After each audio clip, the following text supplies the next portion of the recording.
تا حالا به این فکر کردین که دولت‌ها خیلی از چیزا رو به شما دروغ میگن و اصلا بهتون نمیگن یا فریبتون میدن؟ پس اگه میخواهید به اون چیزها پی ببرید تا آخر این ویدیو با من همراه باشید. سلام، من محمدم و داخل این ویدیو قراره که 10 نظریه توطئه شگفت انگیز که ذهن شما رو منفجر بکنه رو بهتون معرفی کنم. پس داخل این ویدیو با من همراه باشید و لایک و سابسکرایب رو بزنید که از من حمایت کرده باشید. بدون معطلی بریم سراغ ویدیو. Let's go. 1. فرود روی ماه، واقعیت یا فریب؟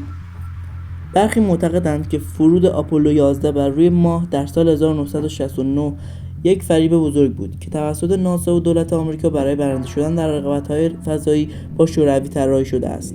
این نظریه به برخی جزئیات در تصاویر و فیلم‌ها مانند سایه‌های غیرعادی و پرچم در حال اهتزاز اشاره می‌کند.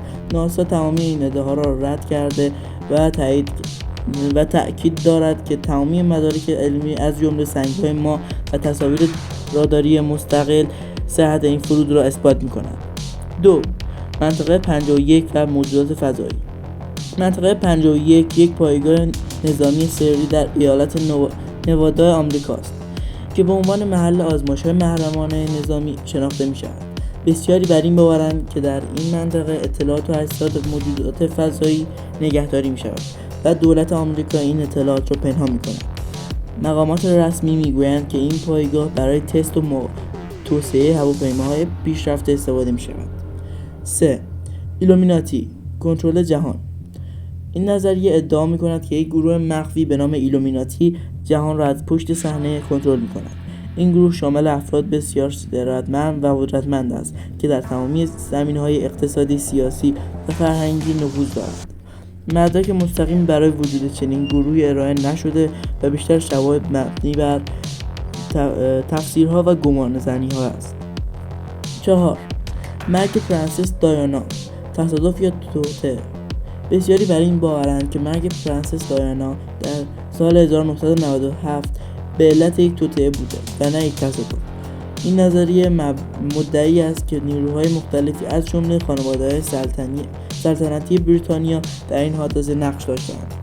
تحقیقات رسمی نتیجه گیری کردند که مرگ او در نتیجه تصادف بوده، اما طرفداران نظریه توطئه همچنان معتقدند که شواهد کافی برای تایید این نتیجه گیری وجود ندارد. 9/11 حمله تروریستی یا برنامه‌ریزی شده.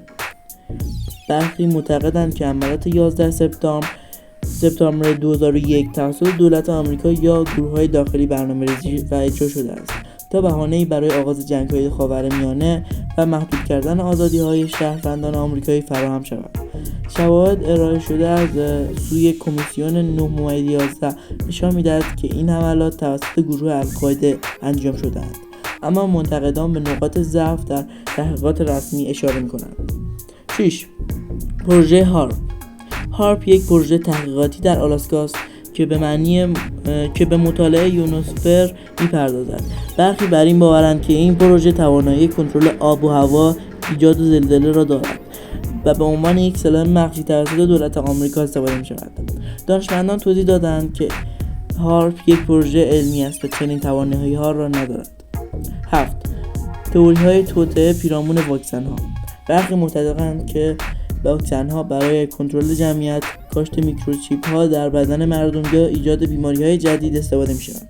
این نظریه‌ها به ویژه در دوران همه‌گیری کووید 19 رواج پیدا کرده بود.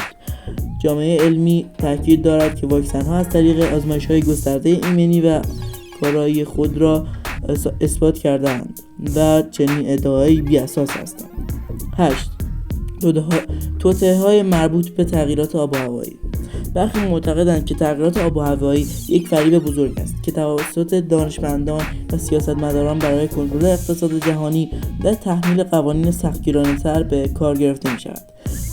اجماع علمی به این نتیجه رسیده است که تغییرات آب و هوایی واقعی و ناشی از فعالیت‌های انسانی است و شواهد گسترده‌ای از جمله داده‌های دما و الگوهای آب و هوایی این واقعیت را تایید می‌کنند. 9. پنهانکاری دولت‌ها درباره موجودات فضایی. این نظریه معتقد است که دولت‌های بزرگ جهان به ویژه دولت آمریکا اطلاعات مهمی درباره موجودات فضایی دارند. آنها را از مردم مخفی نگه می‌دارند. این اطلاعات شامل تماس‌های مستقیم با موجودات فضایی و فناوری‌های پیشرفته آنها است. مقامات رسمی وجود موجودات فضایی را تکذیب کردند و شواهد معتبری برای این ادعا ارائه نشده است. 10. فرقه‌های مخفی و نفوذشون در سیاست. این نظریه ادعا می‌کند که گروه‌ها و فرقه‌های مخفی مانند